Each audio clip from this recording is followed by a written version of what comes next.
Hey guys, I'm out here in this beautiful Louisiana weather today, and I'm throwing together a very impromptu video. We were actually out here shooting some B-roll for another video that we're producing for Legally Owned America.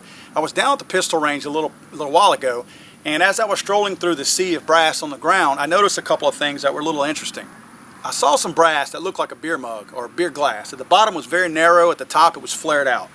That tells me pretty much one thing happened. Somebody took this 9mm round, it was originally a 9mm, and put it into a firearm that was bigger than 9mm, either a 40 or a 45. Now, I narrowed it down to a 40. I just happen to have a Glock that's a 40 caliber on me. Let me show you guys. This is a 9mm barrel. This is a spent casing of a 9mm. This is how it fits in there. This is how it's supposed to look after it's shot. This is a 9mm casing also that was spent or fired in a 40 caliber apparently, because it fits perfectly in that 40 caliber chamber. And it looks like that. There's a person out there who thinks they know firearms well enough to glance at a round and glance at a pistol and say this goes into that, but they don't have the experience to do that. They think they do, but they don't. That's a dangerous person. I tell everyone when I go to the range, I check my own ammo, I load my own magazines. I don't let people hand me a loaded firearm. I load it myself. I want to make sure that everything is right. I do not want a catastrophic failure. As my simple mind understands how a bullet works whenever a round is put into a chamber, the round is put into the chamber and the round fits perfectly and snug inside the chamber, fits snug enough so that whenever that firing pin strikes the back of that primer, that bullet expands inside and it sends that round out the muzzle, down the barrel and out the muzzle. So all of your explosion in the back is contained within that chamber and sent forward. So you've got your round going forward. I'd be willing to bet that whenever this round actually left the muzzle, it was probably going slower. If you chronoed that round that left this 40 caliber, this 9mm round that left this 40 caliber, it was going slower than the manufacturer says it should, who made the round that's supposed to be shot out of a 9mm pistol. Simply because some of that gas and gunpowder was wasted, was spent in the back. That where it bulged out, you had a mini explosion in the back. You're not supposed to have that expansion like that and all that gas emitted in the back. I mean, it's supposed to send everything forward. So you wasted some gas in the back of it, which means you wasted some of your power.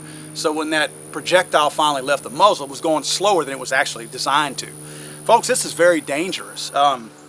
It worries me that at my gun range this happened, because that means that I have at least one person at this range where I periodically shoot that's not paying attention to the ammo, the simplest thing. They're not paying attention to the ammo that goes into their firearm. You know, that's no more difficult than putting the right gas in your vehicle. You don't put diesel into a gasoline. How many times do you see people make the mistake of putting gasoline in a diesel or diesel in a gasoline? I understand the nozzles are different and these are greener, but this says 9 and this says 40. That's pretty different. There's enough of an indicator on everything that I have right here, this entire puzzle, that there's no reason why anyone should ever make that mistake.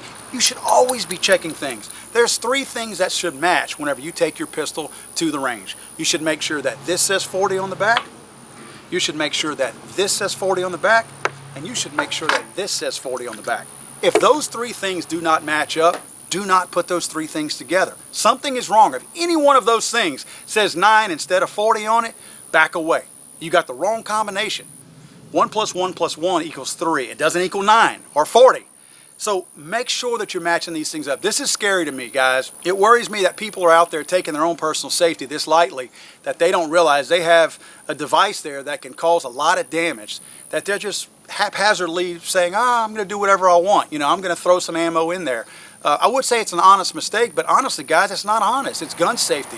There's nothing that you can say about gun safety that is easy enough and simple and minimal enough that you should take it so lightly that you're putting the wrong ammo into the wrong gun. Guys, be safe out there. Let's be a little bit more careful whenever we're doing these things. We have to take responsibility for our own actions, and whenever we go out to a pistol range or anywhere else, it could be in your backyard, you've got to be sending that message to those who are with you that may not have that knowledge or that safety mindset. You got to be sending them that message that this is serious. You have a responsibility with that firearm. You should become a more responsible person as you're handling that firearm, and pass that on. Pass that on to your friends, your kids, your neighbors, anybody else that needs that kind of knowledge. Pass that on.